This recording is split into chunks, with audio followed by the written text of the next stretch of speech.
வணக்கம் ஃப்ரெண்ட்ஸ். இந்த வீடியோவில் நம்ம என்ன செய்தி பார்க்க போகிறோம்னா, அறுவை சிகிச்சை முடிந்து வந்த முதல் நாள்லேயே ராதிகா குறித்து தாய்க்கிழவி இயக்குனர் வெளியிட்டுள்ள பதிவு இணையதளத்தில் வைரலாகும் செய்தி. வாங்க என்ன தகவல்னு பார்க்கலாம். முதன்முறையாக நம்ம சேனலை பார்க்குறீங்கன்னா சப்ஸ்கிரைப் பண்ணாதவங்கள சப்ஸ்கிரைப் பண்ணிக்கோங்க. பெல் பட்டன் சிம்பிள் அமைக்கி நம்ம சேனலோட நோட்டிஃபிகேஷனை எனபிள் பண்ணிக்கோங்க. நாங்கள் போடுற வீடியோ எல்லாமே உங்களுக்கு உடனுக்குடனே வந்து சேரும். வாங்க என்ன தகவல்னு பார்க்கலாம். ஃபேஷன் ஸ்டுடியோவில் மற்றும் சிவகார்த்திகேயன் ப்ரொடக்ஷன் தயாரிப்பில் அறிமுகமான இயக்குனர் சிவகுமார் முருகேசன். இவர் இயக்கத்தில் கடந்த மார்ச் 27 வெளியான படம் தான் தாய்க்கிழவி.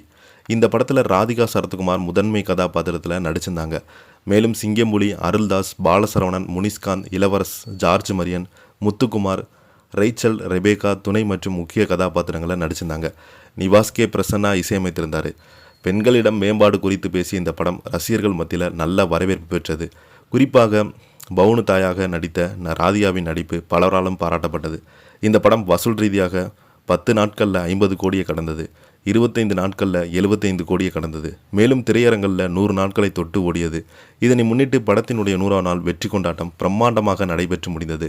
இதில் இயக்குனர் சிவகுமார் முருகேசன் கலந்து கொண்டு பேசும்போது, தாய்க்கிழவி ஒரு தேவதை, அவங்க எங்கள் எல்லார் வாழ்க்கையிலும் நிறைய வரன்களை கொடுத்துருக்குறாங்க. தாய்க்கிழவி கடைசியாக ஊர் சுற்றும் அந்த பாட்டை எல்லோருமே ரசிக்கிறாங்க. அதை ராதிகா மேடம் எந்த பேட்டியிலும் குறிப்பிட்டு சொல்லலை. எனக்கு அதை சொல்கிறதுக்கு தான் வாய்ப்பு கிடைக்கல. ஆனால் அந்த மொத்த பாட்டையும் 7 ஷிஃப்டிங் 6 காஸ்டியூம் பற்றி ஒரே நாளில் மேம் நடித்து கொடுத்தாங்க. அதாவது அவங்களுக்கு காலில் ஆப்ரேஷன் முடிஞ்சு வந்த முதல் நாள்லேயே. என்னுடைய தாய் வீடு சிவகார்த்திகேயன் ப்ரொடக்ஷன் ஃபேஷன் ஸ்டுடியோவில் எங்கே போனாலும் என்ன நடந்தாலும் நான் திரும்பி இங்கே வந்து நிற்க முடியும் என்கிற தைரியத்தை அந்த 2 நிறுவனங்களும் எனக்கு கொடுத்தது.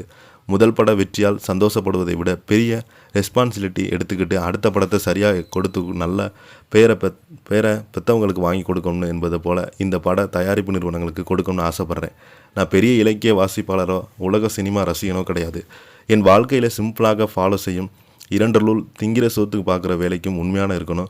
அது 2 யார் கொடுத்தாங்களோ அவங்களுக்கு நன்றியோடு இருக்கணும். எனக்கு இந்த 2ஐயுமே கொடுத்தது சிவகார்த்திகேயன். என் வாழ்க்கையில் எந்த சூழ்நிலையும் ஒருத்தர்கிட்ட முரண்பட வாய்ப்பே இல்லைன்னு அது சிவகார்த்திகேயன் மட்டும்தான். ஃப்ரீ லீகல்ஸில் கூட ப்ரொடக்ஷன் அட்ரஸ் பண்ணேன். சக்ஸஸ் மீட்டில் ப்ரொடியூசரோட சேர்ந்து என்னுடைய ஹீரோன்னு அட்ரஸ் பண்ணேன். இப்போது அதோடு சேர்த்து அட்ரஸ் பண்ணுற உரிமை அவங்க எனக்கு கொடுத்துருக்க. எங்களுக்கு நாளுக்கு நாள் வார்த்தைகள் தேவையில்லை என்கிற புரிதல் உள்ளது இருக்குது. என்னுடைய எல்லா டெக்னீஷியனுக்கும், ஆர்டிஸ்ட்டுக்கும், முக்கியமாக என்னுடைய கேமராமேன் எவ்வளவு சுமாரான டைரக்டரும் ஷூட்டிங் ஸ்பாட்டில் ஒரு சூப்பரான சீனை எடுக்க வைக்கும் ஒரு ஆள், அவனுக்கு, என்னுடைய டைரக்ஷன் டீமுக்கும் எல்லாருக்கும் என்னுடைய நன்றி என்று சொல்லியிருக்கிறாரு. இந்த வீடியோ பார்த்தீங்கன்னா சோஷியல் மீடியாவில் வைரல் ஆகிட்டு வருது. இதை பற்றி நீங்கள் என்ன கீழே உள்ள கமெண்ட் பாக்ஸில் மறக்காமல் பதிவிடுங்க. இந்த வீடியோ பிடிச்சிருந்தால் லைக் பண்ணுங்கள், ஷேர் பண்ணுங்கள், கமெண்ட் பண்ணுங்கள். நன்றி, வணக்கம்.